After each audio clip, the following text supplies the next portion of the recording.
Shalom à tous. Regardons aujourd'hui un verset, car le Fils de l'homme est maître du Shabbat. Cette déclaration est souvent mal comprise. Certains l'utilisent pour dire que Yeshua aurait placé le Shabbat de côté, comme si être maître du Shabbat signifiait avoir le droit de l'abolir. Mais ce n'est pas ce que le texte dit. Yeshua ne dit pas « le Shabbat est supprimé ». Il ne dit pas « le Shabbat n'a plus besoin d'être observé ». Il dit « le Fils de l'homme est maître du Shabbat ». Être maître du Shabbat ne signifie pas abolir le Shabbat. Cela signifie posséder l'autorité pour en révéler le véritable sens. De la même manière, lorsqu'un homme est appelé maître pâtissier, cela ne signifie pas qu'il annule la pâtisserie, mais qu'il la connaît, la maîtrise et sait l'enseigner correctement. Ainsi, lorsque Yeshua est appelé maître du Shabbat, cela ne veut pas dire qu'il supprime le Shabbat, mais qu'il en connaît parfaitement le sens, l'usage et la profondeur. Yeshua connaît le Shabbat mieux que les pharisiens, car il est celui par qui toutes choses ont été faites. Il sait pourquoi le Shabbat a été donné, ce qu'il représente, et comment il doit être vécu selon la volonté de Yahweh. Marc rapporte cette même parole avec une précision importante, puis il leur dit « Le Shabbat a été fait pour l'homme, et non l'homme pour le Shabbat, de sorte que le Fils de l'homme est maître même du Shabbat. » Marc 2, 27 à 28. Le Shabbat n'a donc pas été donné pour écraser l'homme, mais pour son bien. Il est un don de Yahweh, un temps de repos, de sanctification, de restauration et de communion avec lui. Dire que le Shabbat a été fait pour l'homme ne signifie pas que l'homme peut le mépriser, cela signifie qu'il a été donné pour la vie de l'homme et non pour devenir un instrument d'accusation entre les mains de faux bergers. Yeshua ne pouvait pas être un transgresseur de la Torah. Il est impossible de comprendre ce passage comme si Yeshua avait réellement violé le Shabbat selon la Torah. La Torah montre clairement que la profanation volontaire du Shabbat était une faute grave. Dans le désert, un homme fut trouvé en train de ramasser du bois le jour du Shabbat. Comme les enfants d'Israël étaient dans le désert, on trouva un homme qui ramassait du bois le jour du Shabbat. Ceux qui l'avaient trouvé ramassant du bois l'amenèrent à Moïse, à Aaron et à toute l'assemblée. On le mit en prison car ce qu'on devait lui faire n'avait pas été déclaré. Yahweh dit à Moïse, « Cet homme sera puni de mort. Toute l'assemblée le lapidera hors du camp. » Toute l'assemblée le fit sortir du camp et le lapida, et il mourut, comme Yahweh l'avait ordonné à Moïse. Nombre 15, 32 à 36. Si Yeshua avait véritablement violé le Shabbat selon la Torah, ses ennemis auraient eu une accusation directe contre lui. Il n'aurait là pas eu besoin de chercher de faux témoins. Or, que dit l'Évangile? Les principaux sacrificateurs et tout le Sanhédrin cherchaient quelques faux témoignages contre Yeshua, suffisants pour le faire mourir. Matthieu 26, 59. Ce détail est essentiel. S'ils avaient pu prouver que Yeshua était un transgresseur réel de la Torah, ils auraient utilisé cette accusation contre lui. Mais ils ne le pouvaient pas.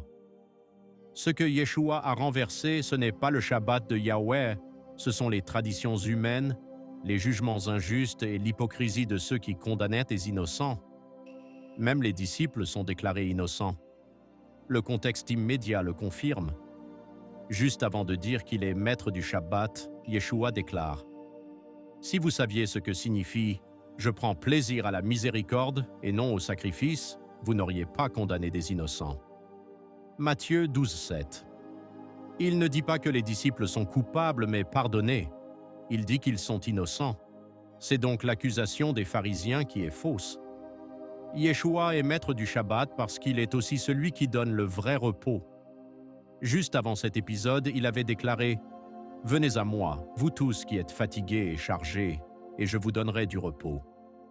Prenez mon joug sur vous et recevez mes instructions, car je suis doux et humble de cœur, et vous trouverez du repos pour vos âmes, car mon joug est doux et mon fardeau léger. » Matthieu 11, 28 à 30. Ce passage précède directement la controverse de Matthieu 12.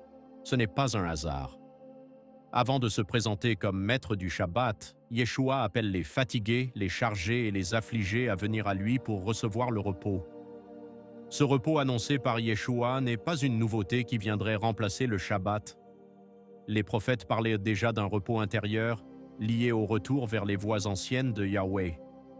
Le prophète Jérémie déclare « Ainsi parle Yahweh, placez-vous sur les chemins, regardez et demandez quels sont les anciens sentiers, quelle est la bonne voie, marchez-y et vous trouverez le repos de vos âmes. » Mais ils répondent « Nous n'y marcherons pas. » Jérémie 6,16. Ce verset est très important. Yahweh appelle son peuple à revenir aux anciens sentiers, à la bonne voie, afin de trouver le repos pour leurs âmes. Or, à l'époque de Jérémie, le Shabbat était déjà connu et pratiqué. Cela montre que le repos dont parle le prophète ne supprime pas le Shabbat. Il en révèle plutôt la profondeur. Marcher dans les voies de Yahweh, revenir à sa Torah, quitter la rébellion et trouver le repos de l'âme. C'est exactement ce que Yeshua reprend lorsqu'il dit « Venez à moi, vous tous qui êtes fatigués et chargés, et je vous donnerai du repos, vous trouverez du repos pour vos âmes. » Matthieu 11, 28 à 29. Yeshua ne vient donc pas inventer un repos opposé au Shabbat. Il appelle Israël à entrer dans le repos que les prophètes annonçaient déjà, le repos des âmes, le retour aux voies de Yahweh et la délivrance des fardeaux imposés par les faux bergers. Ainsi, le repos en Yeshua ne remplace pas le Shabbat comme si le commandement était aboli. Il montre que le Shabbat avait toujours une signification plus profonde, conduire le peuple vers la confiance, l'obéissance, la paix et la communion avec Yahweh. Le Shabbat rappelle la fin des 6 jours de travail, lorsque Yahweh se reposa de toute son œuvre. Dieu acheva au 7e jour son œuvre qu'il avait faite, et il se reposa au 7e jour de toute son œuvre qu'il avait faite. Dieu bénit le 7e jour, et il le sanctifia. Genèse 2, 2 à 3. Mais ce repos ne se limite pas à l'arrêt extérieur du travail. Il annonce aussi un repos plus profond, le repos que Yahweh donne à son peuple lorsqu'il le délivre de ses fardeaux, de ses afflictions et de l'oppression des faux bergers. Yeshua accomplit cela en tant que bon berger. Je suis le bon berger. Le bon berger donne sa vie pour ses brebis.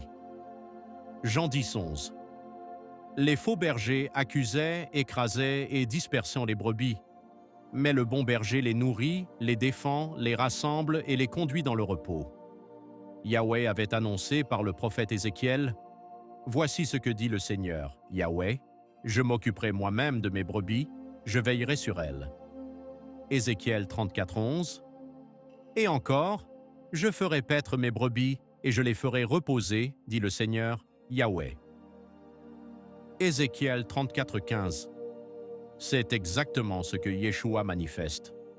Il ne laisse pas les faux bergers condamner ses brebis, il vient leur donner le repos promis par Yahweh. Le repos ne vient pas des faux bergers, mais du Messie. Le peuple de Yahweh ne doit pas dépendre des faux bergers, mais du Messie. Les faux bergers imposent des fardeaux, cherchent des accusations et prennent soin d'eux-mêmes. Yeshua, lui, prend soin des brebis. Il appelle les affamés, les fatigués et les chargés à venir à lui. C'est pourquoi le repos véritable ne se trouve pas dans les traditions humaines, ni dans une religion qui condamne sans miséricorde. Il se trouve en Yeshua. David l'avait déjà compris lorsqu'il disait « Oui, mon âme, confie-toi en Dieu, car de lui vient mon espérance. Oui, c'est lui qui est mon rocher et mon salut, ma haute retraite. Je ne chancellerai pas. » Psaume 62, 6 à 7. Le repos véritable vient de la confiance en Yahweh. Il est encore écrit « Si Yahweh ne bâtit la maison, ceux qui la bâtissent travaillent en vain. Si Yahweh ne garde la ville, celui qui la garde veille en vain. En vain vous levez-vous matin, vous couchez-vous tard, et mangez-vous le pain de douleur. Il en donne autant à ses bien-aimés pendant leur sommeil. » Psaume 127, 1 à 2.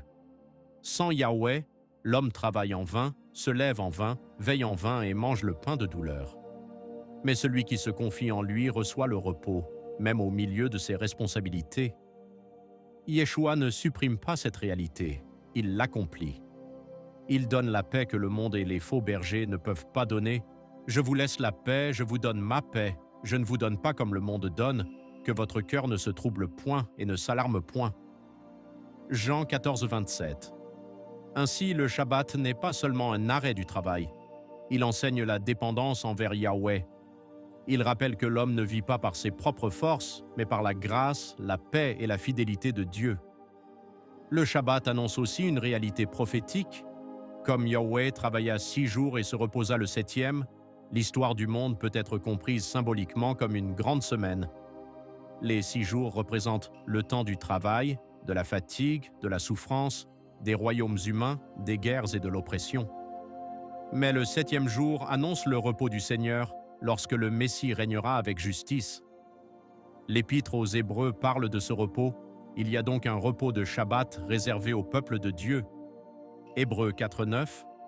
Et encore, empressons-nous donc d'entrer dans ce repos afin que personne ne tombe en donnant le même exemple de désobéissance. Hébreux 4.11. Ce repos est déjà goûté maintenant par ceux qui viennent à Yeshua, mais il sera pleinement manifesté dans son royaume lorsque la terre connaîtra la justice, la paix et la restauration. Les prophètes annoncent ce temps. De leurs glaives, ils forgeront des hoyaux, et de leurs lances des serpes. Une nation ne tirera plus l'épée contre une autre, et l'on n'apprendra plus la guerre. Ésaïe 2.4. Et encore, il ne se fera ni tort ni dommage sur toute ma montagne sainte, car la terre sera remplie de la connaissance de Yahweh, comme le fond de la mer par les eaux qui le couvrent. Ésaïe 11.9. L'Apocalypse parle aussi du règne du Messie. Ils revinrent à la vie et ils régnèrent avec Christ pendant 1000 ans. Apocalypse 24.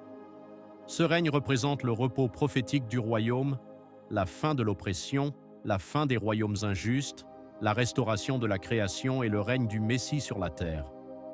Le monde actuel ressemble aux 6 jours de travail.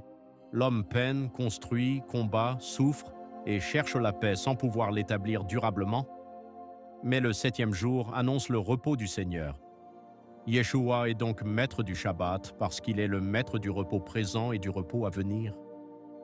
En espérant que cela vous ait été bénéfique. Shalom.